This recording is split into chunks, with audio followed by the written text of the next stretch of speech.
오늘은 부활의 주님을 만난 후에라는 제목으로 함께 말씀을 나누고자 합니다. 자, 오늘 말씀을 보시면 어디론가 바삐 길을 걸어가고 있는 두 사람이 나오고 있습니다. 이들은 한때 한 사람에게 자신들의 인생의 모든 것을 다 걸었습니다. 그리고 3년이라고 하는 결코 짧지 않는 그 시간 동안 그 사람을 열렬하게 따라다녔습니다. 그와 함께 먹기도 하고 자기도 하고 그분이 하는 모든 사역에 이 두 제자는 아무도 어느 한 곳도 빠진 곳이 없었지요. 그런데 지금 이들의 모습은 어떻습니까? 이들의 모습은 매우 애처로워 보입니다. 그리고 왜인지는 모르지만 외로움과 슬픔에 쌓여 있습니다. 어딘가를 향해 길은 가고 있지만 이들의 발걸음은 힘이 있는 발걸음이 아니라 뭔가 방향을 잃어버리고 갈피를 잡지 못하고 있는 것처럼 보입니다. 지금 이 두 제자는 어디를 향해 걸어가고 있습니까? 오늘 말씀 13절을 보시면, 누가복음 24장 13절을 보시면요, 이들의 목적지가 예루살렘에서 약 10km 정도 떨어진 엠마오라는 마을을 향해 가고 있다라고 이렇게 말씀합니다. 사실 이 엠마오라고 하는 이 마을이 정확히 어느 곳인지, 그리고 이 제자들이 왜 그곳으로 지금 가고 있는지에 대해서는 성경이 자세하게 이야기하지는 않고 있습니다. 아무튼 지금 이 두 제자는 엠마오로 가고 있는데요, 지금 이들은 엠마오로 가는 길에 서로 무엇을 주고받으면서 가고 있습니까? 함께 서로 대화를 주고받으면서 가고 있습니다. 그런데 이 대화를 하고 있는 그 분위기와 대화의 내용 또한 뭔가 좀 심상치가 않습니다. 왠지 모르게 침울해 보이고요, 너무나 무거운 주제로 이들은 이야기를 나누고 있는 것을 우리는 볼 수 있습니다. 도대체 그렇다면은 이 두 제자가 어떤 이야기들을 하면서 걷고 있길래 그런 것일까요? 오늘 말씀 24절은 이렇게 말씀합니다. 이 모든 된 일을 서로 이야기하더라. 자, 지금 이 두 제자는 이 모든 된 일, 누구를 향해서 된 일일까요? 예수 그리스도, 자신들이 따르던 예수 그리스도에게 일어난 그 모든 된 일을 가지고 서로 이야기를 하고 있습니다. 그렇다면은 이 예수님께 어떤 일이 일어난 것일까요? 그것은 크게 두 가지로 이제 나눌 수가 있는데요, 이 두 가지 일에 대한 그 첫 번째 내용은 19절에서 21절까지의 말씀입니다. 한번 19절에서 21절 말씀을 눈으로 한번 살펴보시겠습니까? 자, 이 부분에서는 어떤 내용이 나오고 있습니까? 예수님께서 십자가에 달려 돌아가신 사건이 등장하고 있습니다. 그런데 지금 이 두 제자는 예수님의 죽으심에 대해서 어떤 반응을 보이고 있습니까? 오늘 말씀 17절 말씀을 보시면은 이들이 슬퍼하였다라고 이렇게 말씀하고 있습니다. 그래서 이들은 예수님의 죽음 앞에 너무나도 마음이 슬펐습니다. 그리고 뿐만 아니라 이들은 예수님에 대한 실망을 드러내고 있습니다. 한번 21절 말씀을 한번 보시겠습니다. 21절에서 두 제자는 이렇게 이야기합니다. 뭐라고 이야기하고 있습니까? 우리는 이 사람이 이스라엘을 속량할 자라고 바란도라. 자, 지금 이 두 제자에게는 원래 예수님을 향한 큰 기대가 있었습니다. 어떤 기대입니까?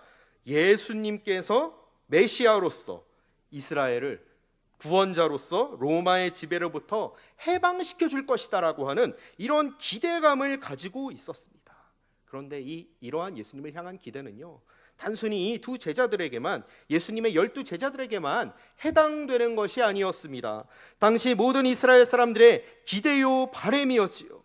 그런데 이러한 제자들의 기대와 바램이 어떤 사건을 통하여서 완전히 깨지고 말았습니까? 예수님께서 십자가에 달려 죽으신 사건으로 말미암아 다 깨져버리고 말았습니다. 자신들이 그렇게 구원자로 믿었고 메시아로 믿으면서 3년 동안이나 따라다녔던 그 분이 도리어 저주의 상징인 나무에 달려, 십자가에 달려 죽으신 것, 얼마나 큰 저주요, 얼마나 큰 불행이요, 그리고 나아가서 누구의 인생까지도 망한 것일까요? 예수님을 따랐던 제자들의 인생까지도 완전히 망해버렸다는 그런 의미였습니다. 적어도 당시 유대인들의 눈으로 봤을 때는요. 근데 이뿐만이 아니었습니다. 두 사람은 또 어떤 일에 대해서 이야기를 하고 있습니까? 우리 역시 22절에서 24절 말씀을 한번 눈으로 살펴보시겠습니다. 자, 22절로부터 24절에서는 어떤 사건이 예수님에게 일어났습니까? 자신들에게 큰 실망과 슬픔을 안겨준 것, 무엇이요? 예수님의 십자가 죽음이 이렇게 큰 실망과 슬픔을 안겨주었는데 여기서 끝나지 않았다라고 하는 것입니다. 장사 지냈던 예수님의 시체가 그만 사라져버렸습니다. 누가 훔쳐간 것인지 모릅니다. 누가 가져간 것인지 모릅니다. 아무튼 예수님의 무덤에 갔던 여인들로부터 그 예수님의 시체가 사라졌다라고 하는 이야기를 들었습니다. 그리고 뿐만 아니라 이 여인들은 예수님께서 그 빈 무덤에서 천사를 만났는데 그 천사가 이 여인들에게 이렇게 이야기를 하는 것이었습니다. 너희가 믿는 그 예수님은 다시 살아나셨다. 그런데 천사들로부터 이 이야기를 들은 것으로만 끝났습니다. 정작 다시 사신 예수님을 직접 본 사람은 아무도 이때까지는 없었습니다.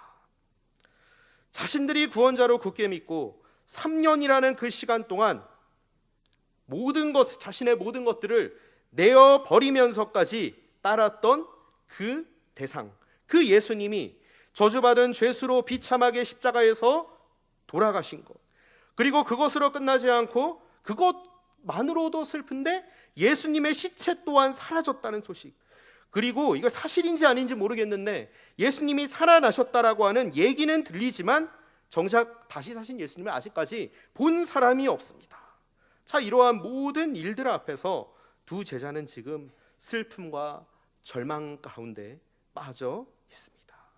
지금까지 자신들의 인생의 모든 것들, 자기들의 예수님께 내어 맡겼던 그 모든 것들이 자신들의 꿈과 비전이 허무하게 사라져 버린 것이죠.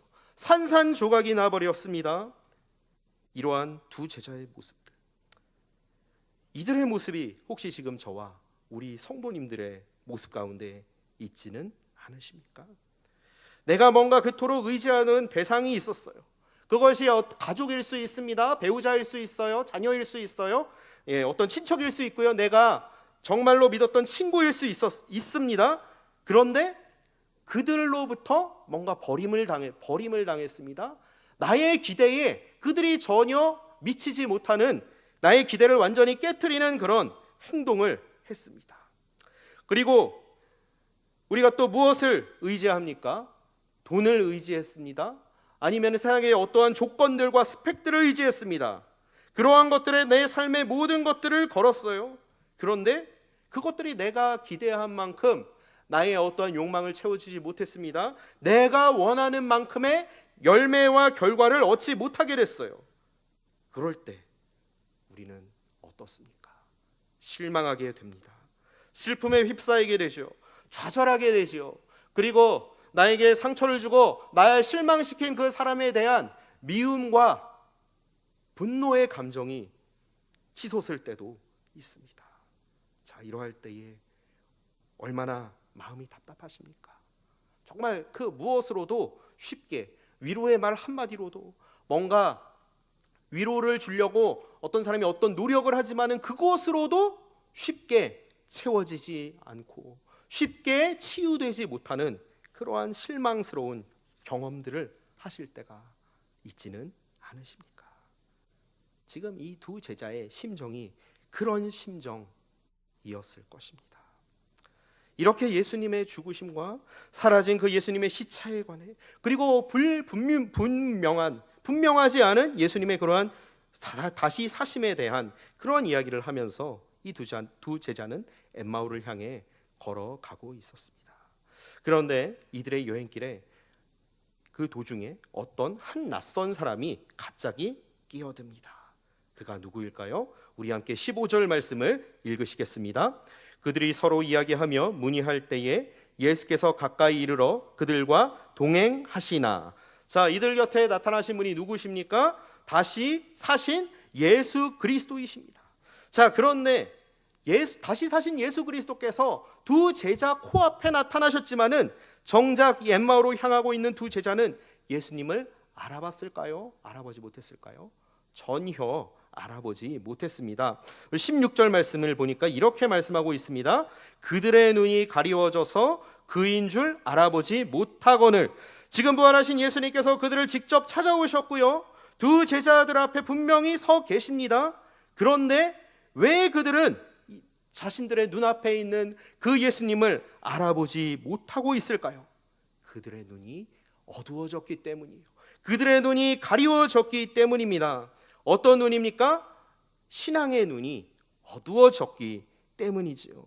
신앙의 눈이 가리워져 보니까 모든 것을 무엇으로 바라봅니까? 세상 사람들의 눈으로, 세상 사람들과 동일한 눈으로 모든 것을 바라본다라고 하는 것이죠. 이미 예수님께서는 십자가에 달리시기 전에 제자들을 향하여서 내가 죽게 될 것이라고 이미 세 차례 말씀하셨습니다. 그런데 이렇게 자신의 죽음에 대해서 예수님께서 말씀하시면서 동시에 또한 공통적으로 3번 말씀하신 것이 있었습니다. 그것이 무엇일까요? 바로 내가 3번씩이나 내가 다시 살아날 것이다, 내가 다시 부활할 것이다, 내가 살아날 것이다 라고 하는 이 말씀을 이미 예수님께서는 십자가 달리시기 전에 제자들에게 3번이나 말씀하셨습니다. 마태복음 16장 21절에서, 마태복음 17장 23절에서, 마태복음 20장 19절에서 이미 이렇게 3차례나 부활에 대해서 말씀하셨습니다. 그리고 뿐만 아니라 구약에서도 시편 16편 10절 같은 이런 말씀처럼 이미 메시아께서 다시 살아날 것이다라고 하는 그 예언을 이미 했습니다. 이 두 제자도 분명히 이 이야기를 예수님께 직접 들었던 것이 틀림없었겠지요.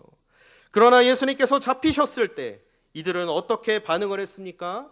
자신들의 목숨을 건지려고 예수님을 버리고 도망쳤습니다. 예수님을 모른다고 3번씩이나 부인한 제자도 있었습니다. 예수님께서 십자가에 달려 돌아가시자 고향으로 돌아가서 옛날 생활로 돌아간 그러한 제자들도 있었습니다. 다른 사람들을 예수님을 버릴지라도 나는 예수님을 끝까지 따르겠다고 당당히 외쳤지만은 나에게 닥친 어렵고 위험한 상황 앞에서 쉽게 신앙을 포기했던 그런 모습들도 있었습니다. 우리가 3년 동안 따랐던 예수님이 이렇게 허무하게, 그것도 나무에 달려 죽으신, 죄인 중에 죄수로 죽으신 그 모습을 보다니 우리가 뭔가 잘못 선택한 것이 아닐까, 우리가 인생을 3년 동안 헛살았던 것이 아닐까, 이런 생각이 들었을 것입니다. 이것이 바로 눈이 가리워진 제자들의 모습입니다. 그러다 보니 모든 것을 자기 생각대로 현실에 따라서 판단하고 바라보게 되지요. 내 눈앞에 닥친 상황들을 어떻게든 내 힘으로 극복해 보려고 애를 씁니다. 그리고 하나님의 뜻을 구하기보다 내 뜻을 먼저 구하며 내가 하고 싶은 대로 내 욕망을 따라 살아가게 되지요. 어쩌면 이러한 제자들의 모습이 저와 우리 성도님들의 모습은 아니신지요. 너희는 어떤 이야기를 그렇게 주고받으면서 길을 가느냐. 17절에서 예수님께서는 이 엠마오로 향하던 두 제자에게 이렇게 질문을 하십니다. 그러자 이 두 제자는 예수님의 질문 앞에 슬픈 빛을 띠면서 이렇게 대답을 합니다. 이것이 앞에서 살펴봤던 18절에서 24절까지 말씀의 내용이죠. 우리가 구원자로 믿고 따랐던 예수님이 십자가에 달려서 죽으셨어요. 그리고 그런데 예수님의 시체 또한 누가 훔쳐갔는지 보이지를 않고요. 예수님이 예수님이 죽은 자 가운데서 살아나셨다라고 하는 그런 말은 들었다는 사람들이 있지만은 정작 예수님이 진짜 사셨는지는 아직은 모르겠습니다. 이런 이야기들을 예수님께 그대로 한 것입니다. 지금 버젓이 자신이 살아서 제자들 앞에 서 있는데 제자들은 지금 전혀 엉뚱한 이야기를 하고 있습니다. 그리고 슬픔과 절망 가운데 빠져 있습니다. 이미 예수님께서 죽기 전에 이미 내가 십자가에 달려 죽었다가 다시 살아날 것이다라고 3번씩이나 말씀하셨건만 지금 이 제자들은 전혀 그것을 기억하지 못하고 있습니다. 깨닫지 못하고 있습니다. 이러한 두 제자들의 반응과 두 제자들의 이야기를 들으신 예수님의 마음이 어떠셨겠습니까? 너무나도 참 답답하셨겠죠. 너무나도 한심하시지 않았겠습니까? 너무나도 속이 터지셨을 것 같아요. 내가 이렇게 3년 동안 가르쳤고 내가 다시 살 것이다라고, 내가 십자가에 달려 죽었다가 구원자로 내가 다시 살아날 것이다라고 이야기를 했는데 도대체 쟤들은 뭐 하는 애들인지, 내가 정말 쟤들이 머리가 나쁜 거 아니냐, 이런 생각들 아마 들지 않으셨을까 싶습니다. 그런데 이들의 이야기를 들으신 예수님께서는 25절에서 이렇게 말씀하십니다. 이르시되 미련하고 선지자들이 말한 모든 것을 마음에 더디 믿는 자들이여. 지금 예수님께서는 지금 두 제자, 믿음 없는 두 제자들, 영의 눈이, 믿음의 눈이 가리워진 이 두 제자들을 심하게 책망하고 꾸짖으시는 모습을 우리는 볼 수가 있습니다. 너무나 당연한 반응입니다. 이렇게 3년 동안이나 내가 사랑을 베풀었고 내가 함께 보살폈는데 이제 자기가 십자가에 달려 죽으니까 그 전에 이미 자기를 버리고 다 도망갔던 이 배신자들, 그리고 정작 내가 다시 나타났음에도 불구하고 나를 전혀, 옛 스승인 나를 전혀 알아보지 못하고 있는 이 제자들의 모습을 보면서 책망하고 혼내시는 것 너무나도 당연한 반응이겠지요. 그런데 예수님의 반응은 여기서 끝나지 않으신다라는 것이죠. 우리 함께 27절 말씀을 읽으시겠습니다. 이에 모세와 모든 선지자의 글로 시작하여 모든 성경에 쓴 바 자기에 관한 것을 자세히 설명하시니라. 자, 예수님께서는 제자들을 혼내는 것으로 끝나지 않으십니다. 여기서 그치지 않으시고 어떻게 하십니까? 제자들에게 다시 말씀을 가르치십니다. 말씀을 풀어주시죠. 믿음의 눈이 가려져 말씀을 깨닫지 못하는 그들에게 다시금 자신이 예전에 전하셨던 그 말씀을 하나씩 차근차근 친절하게 알려주십니다. 그리고 30절 말씀을 보시기 바랍니다. 눈으로 한번 보실까요? 자, 어떤 말씀이 나옵니까? 날이 어두워지자 이제 두 제자와 함께 어느 집에 들어가셔서 머무시면서 그들과 함께 식사를 하시죠. 여기서 우리는 예수님의 아주 따뜻한 사랑, 인격적인 사랑을 볼 수가 있습니다. 예수님께서는 제자들을 포기하지 않으십니다. 끝까지 아주 끈질기게 사랑하시는 그 예수님. 우리 같았으면은 예전에 포기했고 상대조차 안 했을 그 제자들을 예수님께서는 끝까지 포기하지 않으십니다. 그리고 끝까지 그들을 자기 품으로 안아주시지요. 이러한 예수님의 끈질긴 사랑, 포기하지 않으시는 그러한 사랑 앞에서 제자들은 놀라운 변화를 경험합니다. 우리 함께 본문 31절 말씀을 읽으시겠습니다. 그들의 눈이 밝아져 그인 줄 알아보더니. 자, 부활하신 예수님을 만난 후에 제자들이 경험한 첫 번째 변화 무엇입니까? 그들의 다 치워졌던, 그들의 가려졌던 믿음의 눈이 다시 밝아졌다라고 하는 것입니다. 그 눈이 다시 띄어졌다라고 하는 것이죠. 그들의 믿음의 눈이 밝아졌을 때에 두 제자들은 바로 누구를 알아봤습니까? 예수님을 알아봤습니다. 아, 예수님이 다시 사셨구나. 예수님이 정말 말씀대로 다시 부활주로 다시 살아나셨구나. 이 예수님이 진짜 메시아다, 나의 구원자시다라고 고백을 하게 됩니다. 자, 그렇다면은 이들의 믿음의 눈이 무엇을 통하여서 띄어졌습니까? 우리 32절 말씀을 다 함께 읽으시겠습니다. 그들이 서로 말하되 길에서 우리에게 말씀하시고 우리에게 성경을 풀어주실 때에 우리 속에서 마음이 뜨겁지 아니하더냐 하고. 자, 무엇을 통해서 이들의 가려졌던 믿음의 눈이 다시 띄어졌습니까? 다시 밝아졌습니까? 하나님의 말씀을 통해서 밝아졌다라고 하는 사실을 기억하시길 원합니다. 하나님의 말씀을 들었을 때에 이들은 다시 예수 그리스도를 바라보게 되었습니다. 부활하신 예수님이 진정한 구원자요 주인이심을 고백하게 된 것이죠.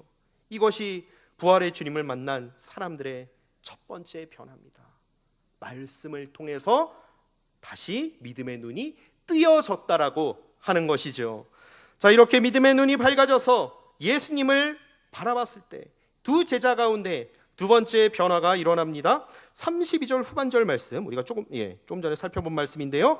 후반절 말씀을 보시면 이런 표현이 나옵니다. 그들의 마음이 우리 속에서 마음이 뜨겁지 아니하더냐. 우리에게 성경을 풀어주실 때에 우리 속에서 마음이 뜨겁지 아니하더냐.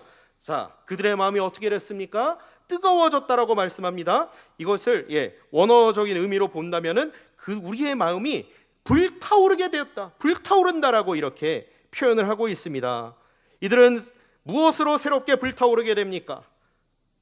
새로운 사명으로 불타오르게 됩니다. 어떠한 사명입니까? 바로 자신들이 만난 부활의 예수님을 증거하는 그 증인의 사명이지요. 바로 부활하신 주님을 만난 사람들에게 나타나는 두 번째 변화된 모습, 무엇입니까?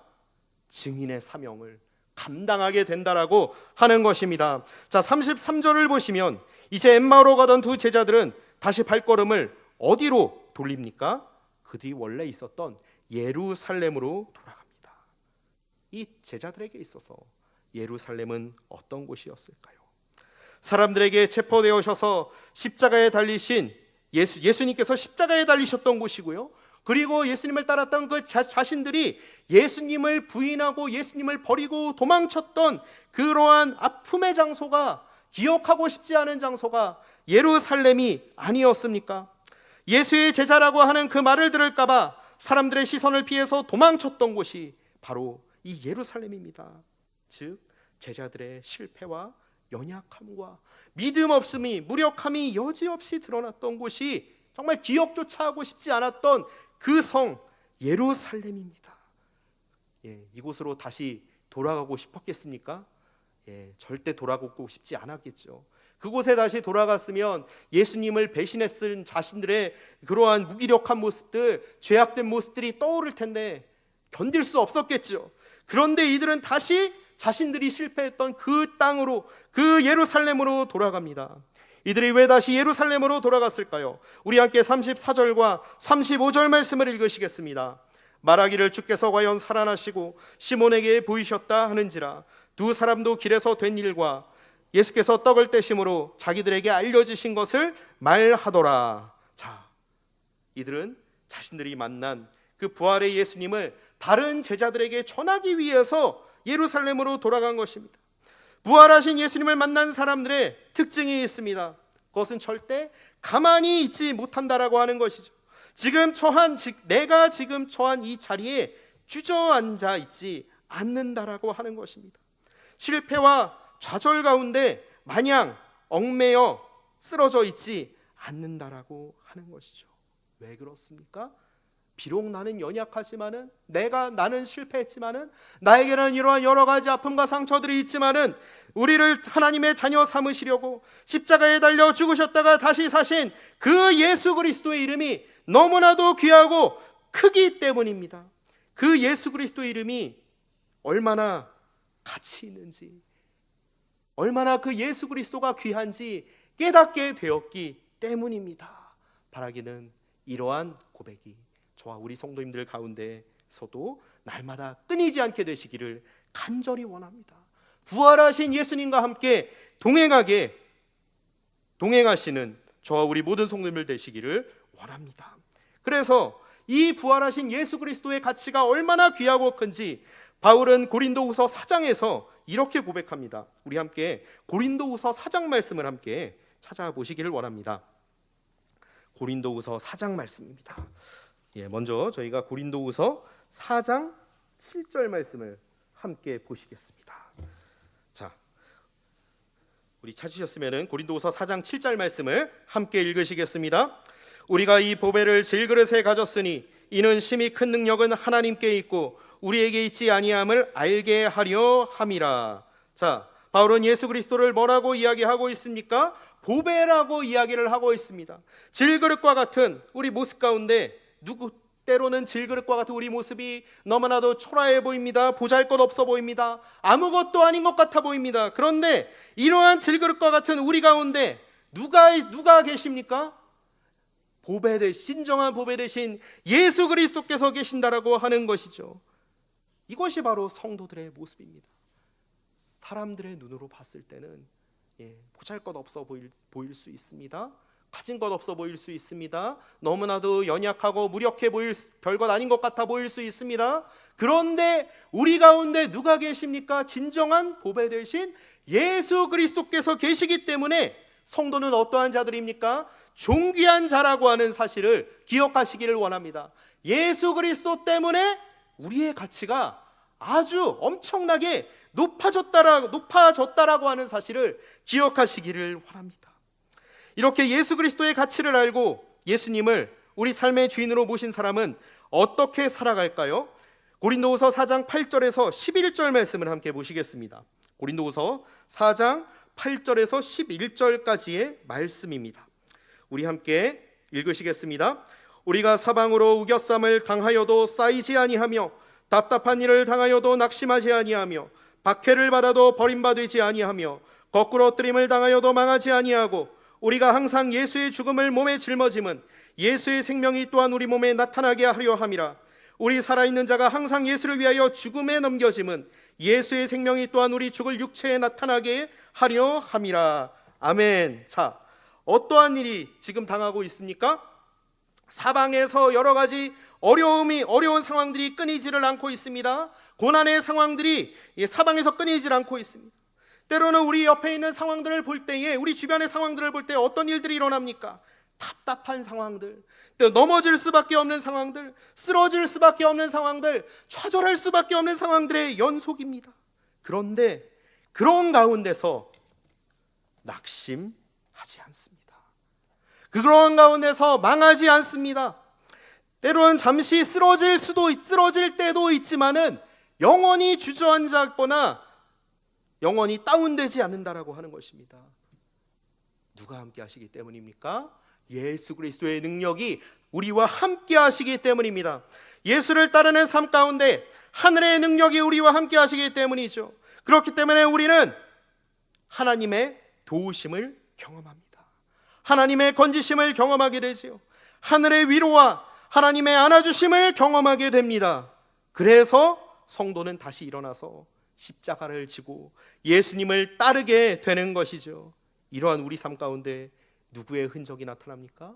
예수의 흔적이 나타나서 우리의 삶을 통하여서 영원한 생명이 우리의 모습들을 통하여 나타나게 되고요, 우리의 모습을 통하여서 예수를 모르던 자들이 예수 그리스도가 누구신지 알게 되는 놀라운 역사가 일어나게 된다라고 하는 것입니다. 저는 간절히 바라기는 우리 부활의 주님을 만나신 저와 우리 성도님들 가운데 이러한 역사가 가득하게 일어나게 되기를 간절히 원합니다. 이렇게 부활의 주님을 전하면서 살아갈 때에, 부활하신 주님을 자랑하며 예수님을 따르는 삶을 살아갈 때에 우리에게 마지막에 어떤 결과가 주어질까요? 우리 고린도후서 4장 14절 말씀을 읽으시겠습니다. 4장 14절 말씀을 함께 읽으시겠습니다. 주 예수를 다시 살리시니가 예수와 함께 우리도 다시 살리사 너희와 함께 그 앞에 서게 하실 줄을 아노라. 아멘.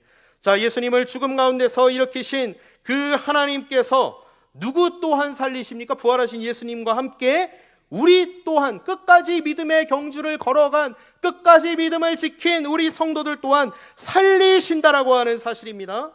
그리고 부활하신 예수님과 함께 영광스러운 하나님 앞에 마지막 순간에 서게 된다라고 하는 사실입니다. 이것이 최후의 승리이지요. 바라기는 우리 모두가 이런 최후의 승리를 경험케 되시기를 간절히 원합니다. 이제 말씀을 정리하겠습니다. 예수님의 부활은 우리 성도들의 삶에 있어서 큰 원동력입니다. 만약 예수님의 부활이 없었더라면 고린도전서 15장 14절에서 15절 말씀처럼 우리가 전파하는 것도 헛된 것이고 우리가 예수 믿는 것도 헛된 것입니다. 그리고 우리가 이렇게 매 주일마다 그리고 평일에 이렇게 교회 나와서 예배 드리는 것 정말 바보 같은 그러한 일입니다. 그런데 우리 예수님께서는 죽음 권세를 이기시고 다시 살아나셨습니다. 복음서와 그리고 바울 서신에서는 곳곳에서 이것을 증언하고 있습니다. 이 부활의 주님을 삶의 주인으로 모신 우리 성도님들은 바로 오늘 말씀에서 나오는 엠마오로 갔던 두 제자가 경험했던 놀라운 변화를 경험하게 될 줄 믿습니다. 이러한 부활의 주님을 만났을 때에 우리의 어두웠던 믿음의 눈이 띄어지게 됩니다. 하나님의 말씀을 더욱 가까이 하고 하나님의 음성에 귀를 기울이게 됩니다. 그리고 우리가 속한 곳곳에서 때를 못 얻든지 못 얻든지 우리를 구원하신 예수 그리스도를 전하는 증인으로 살아가게 될 줄 믿습니다. 십자가에 달려 죽으시고 죽음 권세를 이기시고 다시 사신 그 예수 그리스도의 그 가치가 너무나도 귀하고 값진 보배이기 때문입니다. 이러한 부활하신 예수님을 꼭 붙잡고 이 세상 길 끝까지 걸어가시는, 그래야여서 승리의 면류관을 받으시는 저와 우리 모든 성도님들 되시기를 간절히 원합니다. 마지막으로 고린도후서 4장 16절에서 18절 말씀을 읽고 오늘 말씀을 마치도록 하겠습니다. 고린도후서 4장 16절에서 18절 말씀입니다. 우리 함께 읽으시겠습니다. 그러므로 우리가 낙심하지 아니하노니 우리의 겉사람은 낡아지나 우리의 속사람은 날로 새로워지도다. 우리가 잠시 받는 환난에 경한 것이 지극히 크고 영원한 영광에 중한 것을 우리에게 이루게 함이니 우리가 주목하는 것은 보이는 것이 아니요 보이지 않는 것이니 보이는 것은 잠깐이요 보이지 않는 것은 영원함이니라. 아멘. 부활하신 예수님을 끝까지 붙드심으로 영원한 영광을 바라보시면서 믿음의 길, 승리의 길을 걸어가시는 저 우리 모든 성도님들 되시기를 높으신 주님의 이름으로 간절히 소원합니다. 함께 기도하시겠습니다.